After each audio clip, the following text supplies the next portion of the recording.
राहुल गांधी ने एक ऐसे देश में जाकर विदेशी ताकतों का आह्वान किया जिसका इतिहास रहा है भारत को गुलाम बनाने का। भारत की लोकतांत्रिक व्यवस्थाओं की धज्जियां उड़ाते हुए राहुल गांधी ने यह खेद व्यक्त किया कि क्यों विदेशी ताकतें आकर भारत पर धावा नहीं बोलती। उनका द्वेष प्रधानमंत्री मोदी जी के लिए भारत के प्रति द्वेष में तब्दील हो चुका है। मैं आज राहुल गांधी से पूछना चाहती हूं, आपने जाकर विदेश में कहा कि आपको हिंदुस्तान की किसी यूनिवर्सिटी में बोलने का अधिकार नहीं, तो 2016 में देश की राजधानी में एक यूनिवर्सिटी में जाकर इस बात तक का आपने समर्थन कर दिया जब नारा लगा भारत तेरे टुकड़े होंगे। वो क्या था राहुल गांधी? अपनी यात्रा में आपने स्वीकार किया जम्मू में 1 महीने पहले कि भारत में शांति है, सौहार्द है। उनको एक ऐसा व्यक्ति नहीं मिला जिसने कहा हो कि उनके प्रति कटुता का भाव है। तो आप झूठ कब बोल रहे थे राहुल गांधी? लंदन में कि हिंदुस्तान में? आपने इस बात को भी एक विदेशी संस्थान में चर्चा के संदर्भ में रखा कि आपको अपने लोकतांत्रिक अधिकारों का देश की संसद में हनन होते दिख रहा है। मैं आज राहुल गांधी से पूछना चाहती हूं कि गांधी खानदान के आदेश अनुसार जब लोकसभा में कांग्रेस के सदस्य कागज फाड़कर स्पीकर की ओर फेंकते हैं, स्पीकर का अपमान करते हैं, क्या वो ब्रेवरी है या राहुल गांधी की डेमोक्रेसी की परिभाषा? जब राज्यसभा में राष्ट्र के उपराष्ट्रपति के चेयर की ओर, जहां पर उनके प्रतिनिधि विराजमान हैं, कांग्रेस के नेता कागज फेंकते हैं, अपमान करते हैं, टेबल के ऊपर चढ़कर किताबें पटकते हैं, क्या वो डेमोक्रेसी है राहुल गांधी?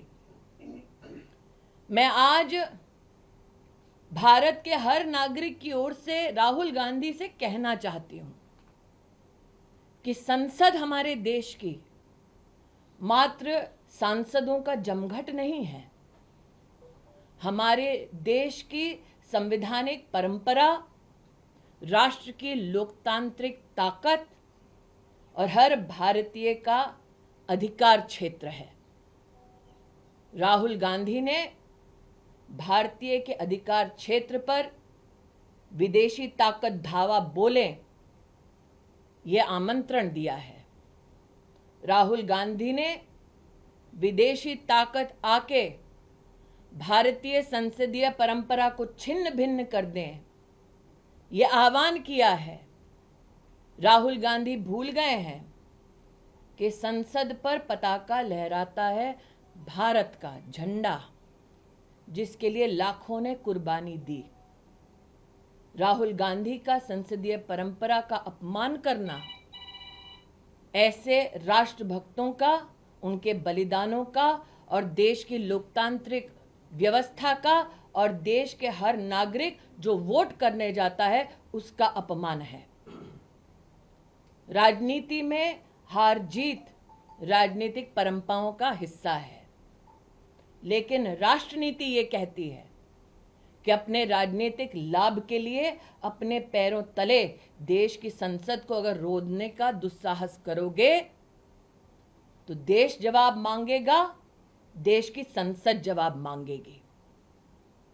आज मैं राहुल गांधी से कहना चाहती हूं, संसद से भागने की बजाय आकर संसद में माफी मांगे, क्योंकि अपमान उन्होंने देश की संसद, देश की संविधान और देश के वोटर का किया है। स्मृति ईरानी जी ने चिरपरिचित अंदाज में अमर्यादित और बिल्कुल त्रुटिपूर्ण एक वक्तव्य राहुल गांधी जी के खिलाफ दिया है।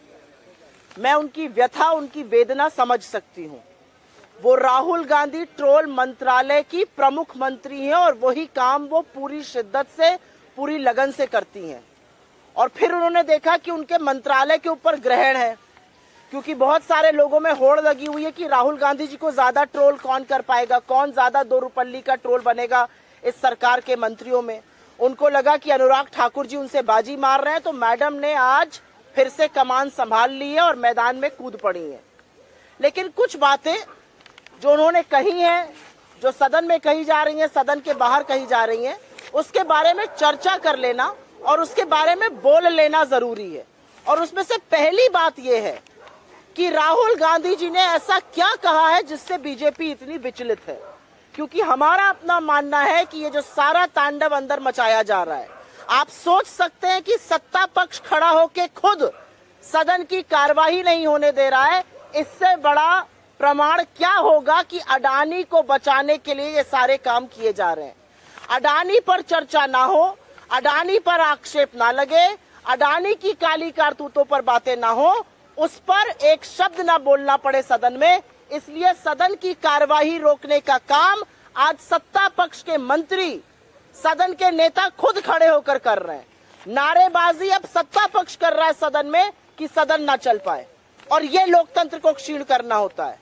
राहुल गांधी जी ने जो कहा कि एक विश्व है, वो अमेरिका और चीन दो दिशाओं में खींच रहे हैं। भारत का लोकतंत्र विश्व के लिए सौगात है और हमारा लोकतंत्र डिसाइड करेगा वैश्विक लोकतंत्र की दिशा और दशा क्या होगी। इससे बड़ा लोकतंत्र का प्रहरी और दूसरा कौन हो सकता है, और वो भी विदेशी जमीन पर जाकर ये कहना। आपको बड़ी दिक्कत है विदेशी जमीन पर जाकर उन्होंने कहा। सुनिए वो सारे वक्तव्य जो मोदी जी ने विदेशी धरती पर, चाहे वो चीन हो, चाहे वो मॉस्को हो, चाहे वो यूके हो, जर्मनी हो, यूएस हो, साउथ कोरिया हो, ऐसी कौन सी भूमि है जहां पर उन्होंने जाकर देश का सिर नीचा करने का काम नहीं किया। जब आप चीन में जाकर ये कहते हैं कि हमने क्या पाप किया था, हम हिंदुस्तान में पैदा हो गए, ऐसे लोग सोचते हैं, आपको लगता है देश का सिर और देश का मान बढ़ाने का काम आप कर रहे हैं। और अब वापस मैं आना चाहती हूँ स्मृति ईरानी के वक्तव्य पे, और उस वक्तव्य पे आना इसलिए जरूरी है क्योंकि आपको दिक्कत हो सकती है राहुल गांधी जी ने क्या कहा, लेकिन प्रत्यक्षम किम प्रमाणम, आज सरकार जो सदन में कर रही है वो इस बात का प्रमाण है कि लोकतंत्र क्षीण हो रहा है। आप चुने हुए सांसद का एक वक्तव्य है, उसमें से 18 चीजें एक्सपंज कर देते हैं क्योंकि मोदी और अडानी का नाम साथ में है। ये लोकतंत्र को कमजोर करना नहीं है। आप प्रतिपक्ष के नेता कांग्रेस के अध्यक्ष के बयान से नजर नहीं नजारों की बात करते हैं कि शेर को और तमामों चीजों को एक्सपंज कर देते हैं। ये लोकतंत्र का क्षीण होना नहीं है। अगर एक बेबाक पत्रकार सवाल पूछता है उत्तर प्रदेश में सड़कों की हालत पर, तो उनको गिरफ्तार कर लिया जाता है, और ऐसे तमाम उदाहरण है। ये लोकतंत्र का क्षीण होना नहीं है। चुनी हुई सरकारों को पैसे के बल पर, एजेंसियों के डर पे गिराना, ये लोकतंत्र को कमजोर नहीं करता है। आगे मैं बताती हूँ, लोकतंत्र को कमजोर करने के इतने उदाहरण हैं कि ये लोग कहीं मुंह छिपाए नहीं छिपेंगे। लेकिन स्मृति ईरानी जी क्योंकि ट्रोल मंत्रालय को संभालती थी, उनके ट्रोल मंत्रालय पे खतरा था, उनको लगा कमान हाथ से चली जाएगी, वापस मैदान में कूद पड़ी हैं। मैं उनसे पूछना चाहती हूँ स्मृति जी, 2019 चुनाव के वक्त आपने कहा था 13 रुपए किलो पे शक्कर मिलेगी। लोकतंत्र को भूल जाइए 2 मिनट, आइए चूल्हे चौके की बात कर लेते हैं। 13 रुपए की शक्कर देने का वादा किया था, 45 पर शक्कर मिल रही है। 400 रुपए के सिलेंडर पर बड़ा प्रदर्शन करती थी आप, आज वो सिलेंडर 1200 पर है। महिला सशक्तिकरण की बात करती थी, आप ही के एमएलए का लड़का एक लड़की का यौन शोषण करता है और उसकी हत्या कर देता है उत्तराखंड में, लीपापोती आपकी सरकार करती है, आप चुप रहती हैं। आपका विधायक दोषी पाया जाता है रेप का, आप चुप रहती हैं। आपके नेताओं के ऊपर यौन शोषण के आरोप रखते हैं, आप चुप रहती हैं। तो ये सिलेक्टिव आउटरीच जो स्मृति ईरानी का है वो सर्वथा गलत है। और मैं एक बात जरूर बोलना चाहती हूँ, उन्होंने एक शब्द बोला, टुकड़े टुकड़े गैंग। इस देश का पहला टुकड़ा टुकड़ा गैंग तो सावरकर जी थे, और उन्हीं के लोग आज उसको लेकर चल रहे हैं। इस देश के 2 टुकड़े कराकर जिन्ना के साथ मिलकर सावरकर का काम था, और पाकिस्तान और हिंदुस्तान का बंटवारा। और यह सच है कि नरेंद्र मोदी जी आज भी वही काम कर रहे हैं। इस देश को भाषा के आधार पर, वेशभूषा के आधार पर, धर्म के आधार पर, जाति के आधार पर अगड़े को पिछड़े से लड़ाना, अगड़े को दलित से लड़ाना, हिंदू मुसलमान को लड़ाना। आपने तो मिजोरम और असम में गोलियां चलवाई हुई हैं, आपने कर्नाटक और महाराष्ट्र को भिड़ाया हुआ है। अगर ये टुकड़े टुकड़े गैंग नहीं तो असली टुकड़े टुकड़े गैंग के सदस्य और सरगना तो खुद रूलिंग एस्टैब्लिशमेंट और प्रधानमंत्री मोदी उसके लीडर है। मेरा अपना मानना है कि भारत के लोकतंत्र को बचाना हम सबका कर्तव्य है, मीडिया का कर्तव्य है।